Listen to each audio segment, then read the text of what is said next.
কোন কোন দরবার কারবারে পরিভাষাই হলো পীরকে বাবা বলতে হয়, বাবা না বললে ওই দরবারে মুরিদ হওয়ার কোনো সুযোগ নাই। সবার চেয়ে প্রিয় মানুষটি হবেন মুহাম্মদুর রাসূলুল্লাহ। এত ভালোবাসা এত মহব্বত থাকার পরেও কি সাহাবীরা চুল পরিমাণ আল্লাহ রাসূলকে ছাড় দিয়ে বলছে আপনি আমাদের বাবা? এই পীরকে বাবা বলা এটা এক ধরনের মানসিক বৈকল্যতা, মূর্খতা। ওই বিষয়টা খুব কড়া করে দেখলেন। আর আপনি হয়তো কালে ভদ্রে মানে একবার টেলিফোনে শ্বশুরকে বাবা বলছেন, অথবা বউকে একান্ত খুশি করার জন্য বউয়ের সামনে একবার বাবা ডাকছেন। হিসাব করে দেখেন আপনি আপনার শ্বশুরে যতবার বাবা ডাকছেন তার 1000 গুণ বেশি ডাকছে আপনার স্ত্রী। এখানে আরো কয়েকটা প্রশ্ন আছে, এগুলো আজকে যেহেতু প্রশ্নই শুরু করেছি প্রশ্ন দিয়ে শেষ করি। আমরা কি বিরক্ত হয়ে গেছেন? প্রশ্ন করেছেন নিজের বাবা ছাড়া অন্যকে বাবা বলা যায় কিনা? রুচির দুর্ভিক্ষ আর কি, মানে এটা হলো রুচির দুর্ভিক্ষ। এখন নিজের বাবাকে যে বাবা ডাকতে চায় না, সে তো আসলে তার জন্ম নিয়েই বোধহয় সন্দেহের মধ্যে আছে যে আসলে আমি কার জন্মের, কাকে বাপ ডাকি। না হলে তো এই পরিস্থিতি তৈরি হওয়ার কোনো কারণ নাই। বাবা তো মানুষের কয়জন হবে? একটা ছোট্ট গল্প বলবো। এক ছাত্র মাদ্রাসায় পড়ে, স্কুলে পড়ে, তো স্কুলে মাদ্রাসায় পড়ে নতুন নতুন শব্দ তো শিখে। এটা একটা কিউরিসিটিও আছে নতুন শব্দ শিখা। সে নতুন শব্দ শিখেছে কতিপয়, কতিপয় মানে অনেকগুলি না, শিখেছে কতিপয়।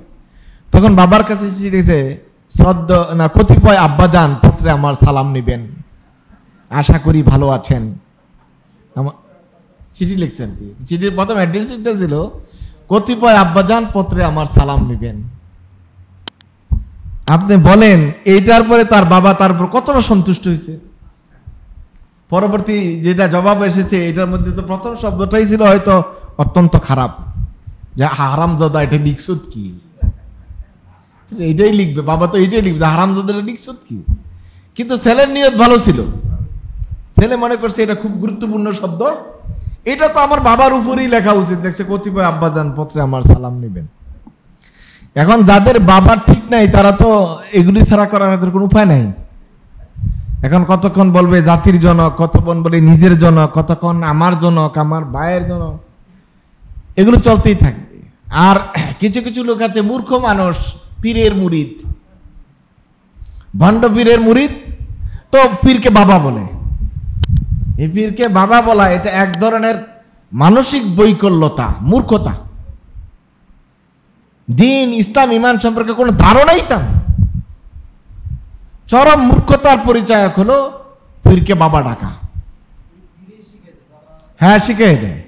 কোন কোন জায়গায় এটার পরিভাষা আছে, কোন কোন দরবার কারবারে পরিভাষাই হলো পীরকে বাবা বলতে হয়, বাবা না বললে ওই দরবারে মুরিদ হওয়ার কোনো সুযোগ নাই।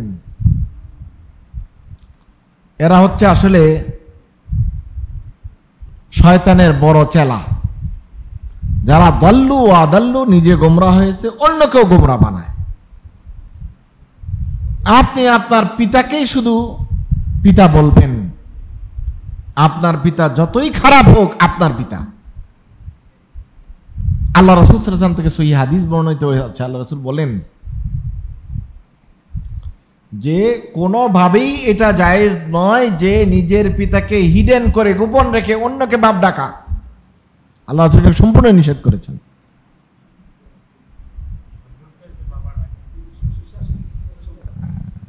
আসতেছি, এটা তো আমি জানি যে এর পরের প্রশ্নটাই এটা, এরপরের প্রশ্নটাই হলো এটা যে শ্বশুর শাশুড়িকে বাপ ডাকা কি? শ্বশুর শাশুড়িকে বাবা ডাকা এটা প্রচলিত ব্যবস্থাপনায়, পরিবেশে, আমাদের এই সাবকন্টিনেন্টে, বাংলাদেশে এটা দোষের কিছু না। এটা কেউ আপন বাবা হিসেবে কেউ ডাকে না। আমাদের সোসাইটিতে এরকম শ্রদ্ধাবোধ, ভক্তি প্রকাশের জন্য এটা হয়। উল্টা দিকটা ভাবেন তো, আপনার ঘরে আপনার স্ত্রী আছে না? আপনার স্ত্রী আপনার মাকে যদি মা না বলে, বাবাকে বাবা না বলে, আপনি তো তাকে খুব আদর যত্ন করবেন। আদর যত্ন বেশি করবেন না? বলবেন যে বাবার বাড়ির ঠিকানা কত কাছে খুঁজো, যাওয়ার ব্যবস্থা না থাকলে ভাড়ার ব্যবস্থা আমি করব, তবুও রাস্তা মাপো, তোমারে রাখা যাবে না, তুমি আমার মারে মা ডাকো না, তোমার এখানে কি? ওই বিষয়টা খুব কড়া করে দেখলেন। আর আপনি হয়তো কালে ভদ্রে মানে একবার টেলিফোনে শ্বশুরকে বাবা বলছেন, অথবা বউকে একান্ত খুশি করার জন্য বউয়ের সামনে একবার বাবা ডাকছেন। হিসাব করে দেখেন, আপনি আপনার শ্বশুরে যতবার বাবা ডাকছেন তার 1000 গুণ বেশি ডাকছে আপনার স্ত্রী। আপনি আপনার শাশুড়ির যেই পরিমাণ মা ডাকছেন, এর চেয়ে অনেক বেশি আপনার স্ত্রী আপনার মাকে মা ডেকেছে। আমরা তো আমাদের ছোট বাচ্চাদেরকে আদর করে বাবা বলি, তাই না? মেয়েদেরকে তো মা বলি। এগুলোতে কোনো অসুবিধা নেই, কারণ এগুলোতে মানুষ ওই চেতনায়, ওই চিন্তায় বলে না যেই চিন্তা শরীয়ত নিষেধ করেছে। আপনাকে সিচুয়েশন বুঝতে হবে, এটার ইফেক্ট বুঝতে হবে, কোন জায়গায় প্রপার ইউটিলাইজ করা হয় এটা আপনাকে বুঝতে হবে। আন্দাজে এটার জায়গা ওখানে, এখানে জায়গা ওখানে লাগিয়ে দেওয়ার কোনো সুযোগ নেই। না, নবী করিম সাল্লাল্লাহু আলাইহি ওয়াসাল্লামের কাছে প্রিয় আর কোন মানুষ সাহাবীদের কাছে ছিল, এটা কি বিশ্বাস করেন? আল্লাহ রাসূল সাহাবীদের কাছে কেমন প্রিয় ছিলেন? কতটুকু প্রিয় ছিলেন? জীবনের চেয়ে প্রিয়। জীবনটার চেয়ে প্রিয় মানুষের কাছে আর কিছু প্রিয় আছে, এটা পুরাই মিথ্যা কথা, পুরাই মিথ্যা কথা। আপনার কাছে সবচেয়ে প্রিয় জিনিস যেটা, সেটা আপনার জীবন। আর সাহাবীদের কাছে আল্লাহ রাসূলের জীবনের চেয়ে প্রিয় তাদের জীবন ছিল না। এজন্য বলছেন মিম ওয়ালিদিহি ওয়া ওয়ালাদিহি ওয়ান নাসি আজমাইন, সবার চেয়ে প্রিয় মানুষটি হবেন মুহাম্মদুর রাসূলুল্লাহ। এত ভালোবাসা, এত মহব্বত থাকার পরেও কি সাহাবীরা চুল পরিমাণ আল্লাহ রাসূলকে ছাড় দিয়ে বলছে আপনি আমাদের বাবা? সবসময় বলছেন মুহাম্মদুর রাসূলুল্লাহ। রাসূল সাল্লাল্লাহু আলাইহি ওয়াসাল্লামকে রাসূল বলেই তারা সম্বোধন করেছেন। এটা অন্যদিন আলোচনা করব আরো বিশদভাবে। মোট কথা হলো, শরীয়ত সম্মত পন্থায় যারা এটার যোগ্য হকদার তাদেরকেই বলবেন, অন্যদেরকে বলার কোনো সুযোগ নাই।